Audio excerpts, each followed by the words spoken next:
The number one reason your faith feels stuck is because you don't have enough people around you with the same faith. Look, if you are a born-again Christian, you probably have a lot of friends, who are still doing the same things, living the broad and wide way to destruction, smoking, drinking, going out, partying, doing all these things, right?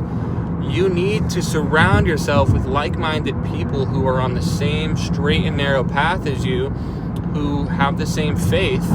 And there's a reason fellowship exists. It's because it is very powerful. Just last year in my own life, I had faith. I had a relationship with God, but I felt almost stuck, like, there was more joy to be had. And one of the human necessities is connection and love. That's actually two, but connection. You have to have a social circle. Humans are not meant to just be hermit crabs, just in isolation. God doesn't want you to do that.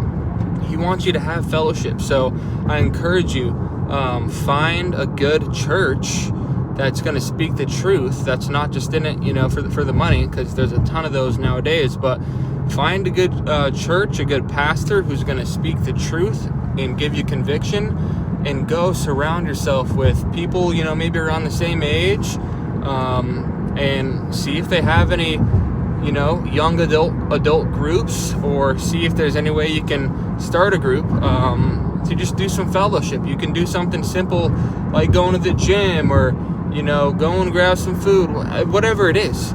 If you get more Christian friends in your life, it will change you. You can share your testimonies, you can share your experiences, you can give each other tips on how to deal with certain things.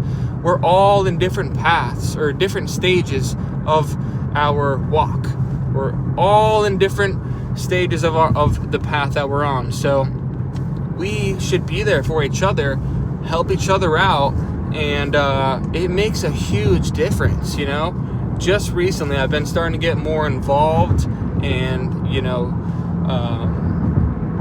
I'm wanting to get more friends in my life with the same faith.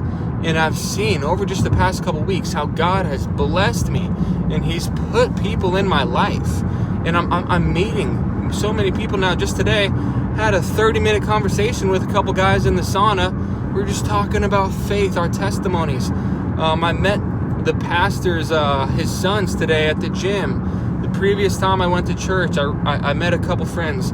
God will bless you if you have that intention. So I promise you it'll make a difference.